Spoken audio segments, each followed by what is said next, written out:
ঈদ মানে আনন্দ, ঈদ মানে খুশি, ঈদ মানে সবার সাথে আনন্দ ভাগাভাগি করে নেওয়া। আসসালামু আলাইকুম, সবাই কেমন আছেন? সবাইকে ঈদ মোবারক, ঈদের শুভেচ্ছা জানাচ্ছি। আশা রাখি সবাই আজ ঈদের দিনে ভালো আছেন। ঈদ আমাদের জীবনে নিয়ে আসে অনেক আনন্দ, অনেক খুশি, আবার অনেকের জীবনে অনেক বেদনা নিয়ে আসে। অনেকের আত্মীয়স্বজন পরপারে চলে যায়, সেজন্য অনেকেই মন খারাপ করে। এটা হয়তো আল্লাহ পাকের নিয়তি। যাই হোক, আমরা সারা বছর পরে একটা ঈদ পেলাম। এই ঈদে কেউ মন খারাপ করব না। যার অবস্থান যতটুকুই আছে না কেন, সেখান থেকে আমরা আল্লাহ পাকের কাছে শুকরিয়া আদায় করে খুশি থাকার চেষ্টা করব। কারণ একটা বছর পর ঘুরে আসে এই রোজার ঈদ। মানে অনেকটা আকাঙ্ক্ষা প্রতীক্ষার পরে আসে আমাদের এই ঈদটা। এই ঈদকে ঘিরে অনেকের অনেক আশা থাকে, আকাঙ্ক্ষা থাকে, অনেক আয়োজন থাকে, অনেক আনন্দ হবে, আত্মীয় স্বজনের সাথে দেখা হবে। কিন্তু আমরা যারা শহরে বাস করি, অনেক আত্মীয়র সাথে আমরা দেখা করতে পারি না। তাই বলে আমরা কেউ মন খারাপ করব না। আল্লাহ পাক যদি আমাদের নসিবে রাখে, ও অন্য ঈদে হয়তো তাদের সাথে দেখা হবে। আমরা ফোনে যোগাযোগ করে নেব আত্মীয় স্বজন সবার সাথে, ফোনে কথা বলে নেব। তাহলে মনে এক ধরনের প্রশান্তি পাওয়া যাবে। বন্ধুবান্ধব যারা আছে, যাদের সাথে আমরা দেখা করতে পারবো না, তাদের সাথে ফোনে যোগাযোগ করে নেব। বর্তমান যুগ ডিজিটাল যুগ, এই যুগে যোগাযোগ করা কোনো ব্যাপারই না।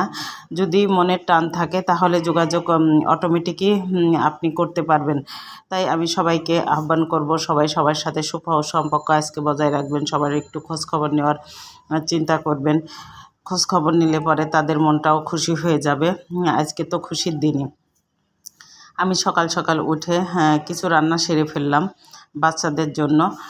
পোলোয়া, মাংস এবং সিমাই রান্না করলাম। পরবর্তীতে ধাপে ধাপে আরও অনেক কিছু রান্না করব।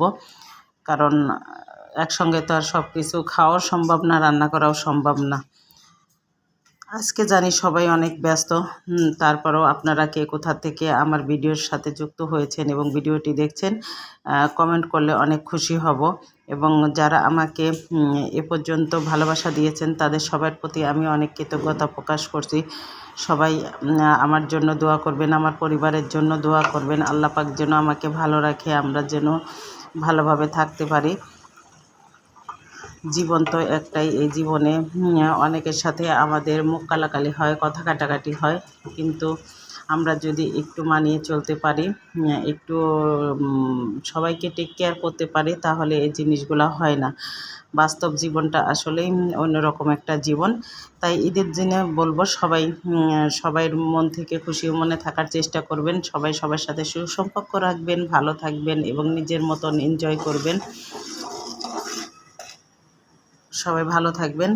আল্লাহ হাফেজ। কথা হবে নেক্সট ভিডিওতে ইনশাল্লাহ। আসসালামু আলাইকুম ওয়া রাহমাতুল্লাহি ওয়া বারাকাতুহু।